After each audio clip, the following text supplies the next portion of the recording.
देखिथे आपणकर news circulate होती Facebook circulate होती ओडिशार जे बरपुत्र जहाँ जन्म ओडिशा माटी रे जे भारत वर्ष पे गर्व एवं विभिन्न देश बिजू बाबू को गर्व करते। आज दुखर विषय हठात आम देखिलु बिजू बाबू जो स्टेच्यू बलांगीर पाटनागढ़ रे स्टेच्यू उपरे किसी दुर्बृत्त ताको असम्मान करछन्ते इभिन ये माने प्रतिमूर्ति रे अग्निसंयोग करने पछे नहांती। ये निश्चित भाव आम समस्त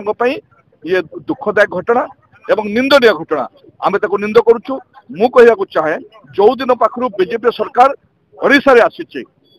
से दिन पाखरु ओडिशार विभिन्न जगार आप देखिए अस्थिरता सृष्टि होती जातीय दंगा होती झील पीढ़ी अत्याचार बढ़ी आदिवासी मान अत्याचार बढ़ी एमती विभिन्न कार्यक्रम सब हो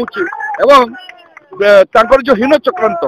सरकार हीन चक्रांत जो दिन पाखरु सरकार शासन में आसिले आप देखिए प्रथम बिजू बाबू को असम्मान करागला। बिजू बाबू ना जो सम्मान थिला जो ओडिशा रे जो पंचायत राज दिवस कराइतिला एवं तांकर छुट्टी कराइतिला कैलेंडर छापी सरला परे मध्य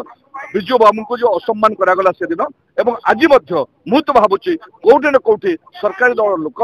ता देहरे संपृक्त अछंती। जदि सरकार साहस अच्छी आम दावी करुचु जो दुर्बृत्त माने बिजू बाबू को असम्मान करछंती से मान को अविलंबे तांको गिरफ्त करा जाऊ अन्यथा आगामी दिन में विभिन्न जगार रास्ता घाट लड़े हेब एवं से सरकार दायी रहे।